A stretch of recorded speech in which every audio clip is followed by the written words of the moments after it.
ಸದ್ಯ ನಡೆಯುತ್ತಿರುವ IPL ಲೀಗ್ನಲ್ಲಿ Mumbai Indians ತಂಡದ ನಾಯಕನಾಗಿರುವ ಹಾರ್ದಿಕ್ ಪಾಂಡ್ಯ ಈ ಬಾರಿ ಅತ್ಯಂತ ಕಳಪೆ ಪ್ರದರ್ಶನ ಮೂಲಕವೇ ಸುದ್ದಿಯಲ್ಲಿದ್ದಾರೆ.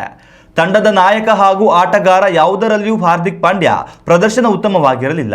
ಈ ಎಲ್ಲದರ ನಡುವೆ ಹಾರ್ದಿಕ್ ಪಾಂಡ್ಯ ಮತ್ತೊಂದು ಮದುವೆಗೆ ಸಜ್ಜಾಗಿದ್ದಾರೆ ಎಂಬ ಸುದ್ದಿ ಈಗ ಎಲ್ಲೆಡೆ ಹರಿದಾಡ್ತಿದೆ. ತಮ್ಮ ಮೊದಲ ಪತ್ನಿ ನತಾಶಾ ಸ್ಟಾಂಕೋವಿಕ್ ಅವರೊಂದಿಗೆ ವಿಚ್ಛೇದನ ಪಡೆದ ಬಳಿಕ ಮಹಿಕಾ ಶರ್ಮಾ ಜೊತೆ ಬಹಿರಂಗವಾಗಿ ಓಡಾಡಿಕೊಂಡಿರುವ ಹಾರ್ದಿಕ್ ಪಾಂಡ್ಯ ಇದೀಗ ಇವರೊಂದಿಗೆ ಸಪ್ತಪದಿ ತುಳಿಯಲು ಸಜ್ಜಾಗಿದ್ದಾರೆ ಎನ್ನಲಾಗಿದೆ. ಮೇ 22ರಂದು ಹಾರ್ದಿಕ್ ಹಾಗೂ ಮಹಿಕಾ ಶರ್ಮಾ ವೈವಾಹಿಕ ಜೀವನಕ್ಕೆ ಕಾಲಿಡಲಿದ್ದಾರೆ ಎಂಬ ಸುದ್ದಿ ಸಾಮಾಜಿಕ ಜಾಲತಾಣಗಳಲ್ಲಿ ವೈರಲ್ ಆಗಿದೆ. ಆದರೆ ಈ ವಿಚಾರವಾಗಿ ಹಾರ್ದಿಕ್ ಪಾಂಡ್ಯರಾಗಲಿ ಅಥವಾ ಮಹಿಕಾ ಶರ್ಮಾರಾಗಲಿ ಯಾವುದೇ ಮಾಹಿತಿಯನ್ನ ನೀಡಿಲ್ಲ.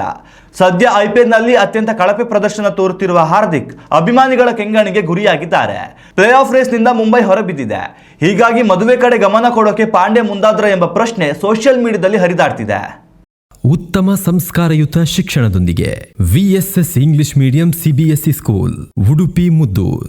ನರ್ಸರಿಯಿಂದ 10ನೇ ತರಗತಿವರೆಗೆ ಶಿಕ್ಷಣದ ಜೊತೆಗೆ 5ರಿಂದ 10ನೇ ತರಗತಿವರೆಗಿನ ವಿದ್ಯಾರ್ಥಿನಿಯರಿಗೆ ಉತ್ತಮ ಹಾಸ್ಟೆಲ್ ಸೌಲಭ್ಯವೂ ಇದೆ. ನಿಮ್ಮ ಮಕ್ಕಳ ಪ್ರವೇಶಾತಿಗಾಗಿ ಈ ಸಂಖ್ಯೆಗೆ ಕರೆ ಮಾಡಿ.